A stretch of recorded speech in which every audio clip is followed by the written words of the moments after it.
Jesus nos aconselha o jejum como uma arma espiritual. Você sabia que o jejum é uma arma espiritual fortíssima para vencer o demônio? É sobre isso que nós vamos conversar. Fique conosco até o final desse vídeo. Em nome do Pai, do Filho e do Espírito Santo. Amém. Vamos meditar hoje Mateus capítulo 9, versículo de 14 a 15. Naquele tempo, os discípulos de João aproximaram-se de Jesus e perguntaram: Por que razão nós e os fariseus praticam jejuns, mas os teus discípulos não? Disse-lhe Jesus: Por acaso os amigos do noivo podem estar de luto enquanto o noivo está com eles? Dias virão em que o noivo será tirado do meio deles. Então sim, eles jejuarão. Palavra da salvação.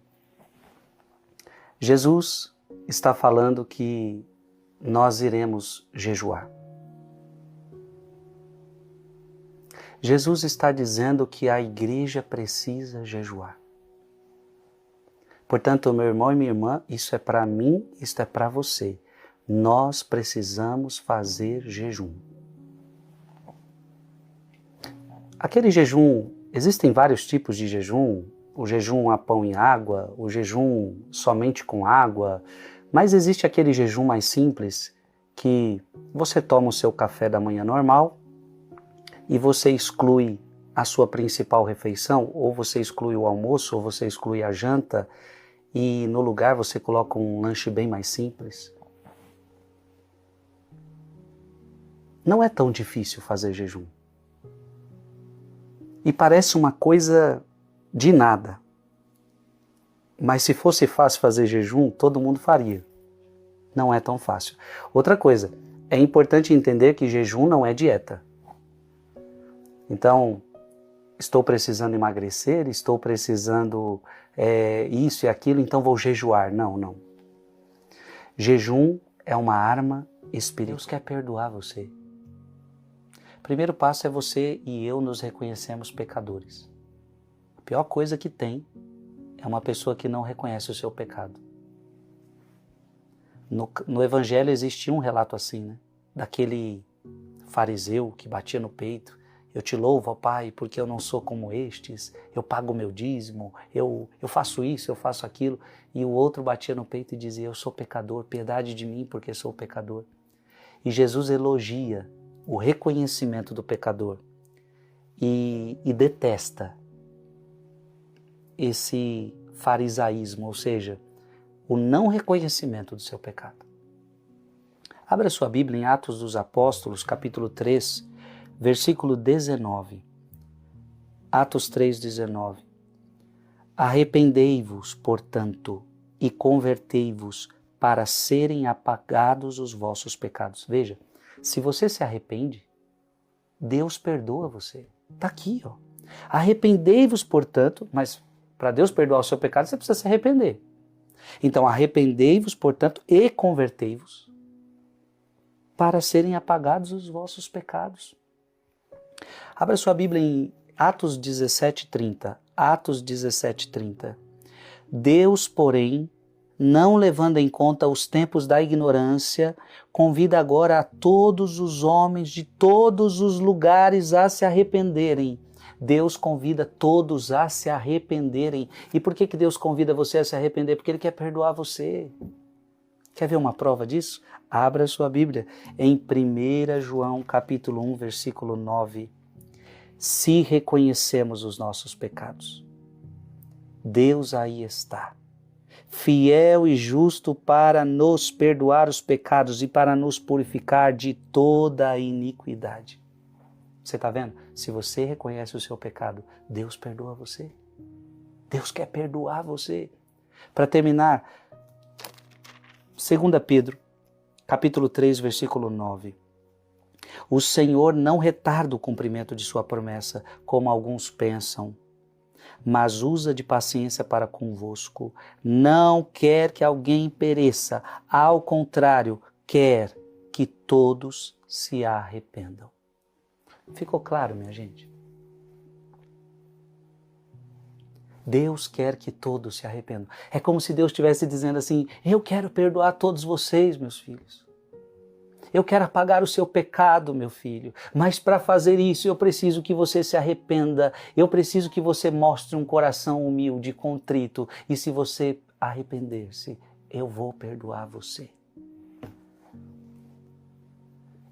Nunca esconda um pecado sequer diante de Deus. Meu irmão e minha irmã, você que é católico, busque o confessionário, busque o confessionário, busque o confessionário. Não tenha medo de dizer para Deus os seus pecados. Deus quer perdoar você. Diga comigo aqui nos comentários: eu vou me arrepender dos meus pecados. Que Deus abençoe você e toda a sua família, Pai, Filho e Espírito Santo. Amém. Da terra, Deus criou o homem. E nos criou a sua imagem e a sua semelhança. Quando Deus criou o homem, o que Deus colocou neste homem? Como é que Deus formou este homem? Como é que Deus conduziu este homem? É sobre isso que nós vamos meditar hoje. Fique conosco até o final desse vídeo. Em nome do Pai, do Filho e do Espírito Santo. Amém. Eclesiástico, capítulo 17, versículo de 1 a 13. Eu vou lendo e já vou explicando. Da terra Deus criou o homem e o formou à sua imagem. Que bonito, né? Primeira coisa que você precisa entender, nós fomos criados da terra. Nós não somos deuses, somos criaturas. Diz o relato do Gênesis que Deus pegou ali o barro da terra, né? Pegou o barro e nos modelou. Da terra, Deus criou o homem. Mas que bonito, nos formou à sua imagem. Façamos o homem à nossa imagem, à nossa semelhança. E a terra o faz voltar novamente.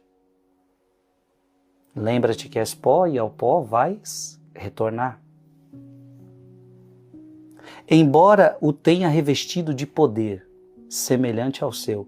Olha que interessante, Deus deu poder ao homem, semelhante ao seu. Concedeu-lhe dias contados e tempo determinado. Nós temos os nossos dias. Deu-lhe autoridade sobre tudo que está sobre a terra. Verdade não é? Deus disse, olha, você pode agora governar sobre tudo que eu criei, sobre os animais, sobre tudo. Então, deu-lhe autoridade sobre tudo que está sobre a terra. Em todo ser vivo infundiu o temor do homem, fazendo dominar sobre as feras e os pássaros. Então todo ser vivo respeita o homem, tem medo do homem. Deu aos homens discernimento. E olha que interessante, ao ser humano Deus deu discernimento. Ao ser humano Deus deu língua, olhos, ouvidos e um coração para pensar. Encheu-os de inteligência e de sabedoria. E aqui nós nos diferimos de toda a criação. Nós, em toda a criação, nós somos os únicos que temos inteligência, razão. Então olha que bonito esse texto, né? Eu pergunto para você, você quer estar em Cristo ou você quer estar em Adão? Adão é um homem natural, Cristo um homem espiritual. É sobre isso que nós vamos meditar, fique conosco até o final desse vídeo. Em nome do Pai, do Filho e do Espírito Santo. Amém. 1 Coríntios capítulo 15, versículo de 45 a 49. Irmãos, o primeiro homem, Adão, foi um ser vivo. O segundo Adão é um espírito vivificante. Veio primeiro não o homem espiritual, mas o homem natural. Depois é que veio o homem espiritual. O primeiro homem, tirado da terra, é terrestre. O segundo homem vem do céu. Como foi o homem terrestre, assim também são as pessoas terrestres. E como é o homem celeste, assim também vão ser as pessoas celestes. E como já refletimos a imagem do homem terrestre, assim também refletiremos a imagem do homem celeste. Palavra do Senhor. Em Adão, veja, eu e você somos, a nossa natureza é de ser humano, ok? Portanto, já herdamos a natureza de Adão. Mas precisamos agora nos assemelhar a Cristo.